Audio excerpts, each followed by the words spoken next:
அருமையான பிரியாணி ரெடியாக போகுது. சட்டியை வச்சாச்சு. சட்டி மூடியை திறந்து பார்த்தாச்சு. சட்டிக்குள்ளே ஒன்றும் இல்லை. இப்போ அடுப்பில் தீயை வைக்க போகிறேன். எண்ணெயை ஊற்றணும். நெய்,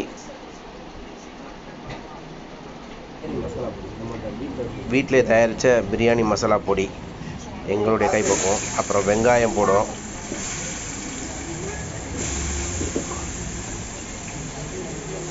வெங்காயம் ஃபுல்லாக போட்டுட்டு நல்லா வதக்க வேண்டியது இருக்குது. வெங்காயம் நல்லா வதக்கணும்.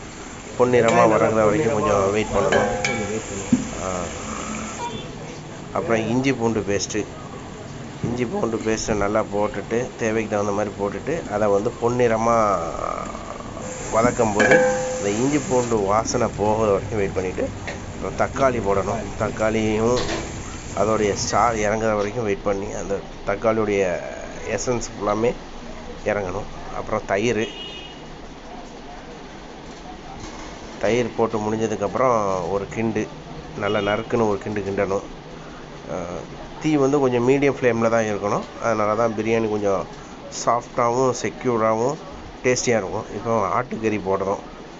1 கிலோ ஆட்டுக்கறி நல்லா நறுக்குன்னு வாங்கி போட்டிருக்கோம்.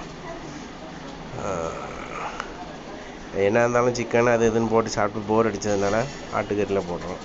வத்தப்பொடி தேவையான அளவு, மஞ்சள் பொடி தேவையான அளவு,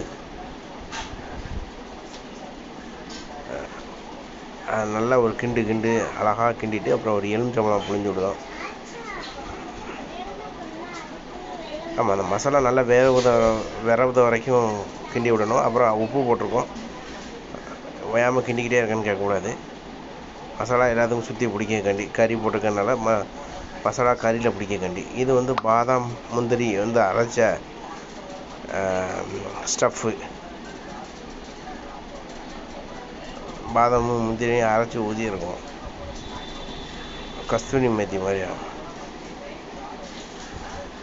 புதினா இலை, மல்லி இலை,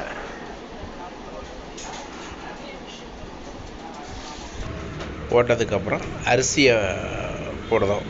சீரக சம்பா பச்சை அரிசி ஒரு 1.25 கிலோ. ஆமாம், நல்லா தரமாக போட்டு விட்டுறோம். அப்புறம் அதை ஒரு கிண்டு தண்ணி மட்டத்துக்கு கிண்டி விட்டுட்டு அப்புறம் தம் போட வேண்டியதுதான். பிரியாணி ரெடி. எடுத்து சாப்பிட வேண்டியதுதான்.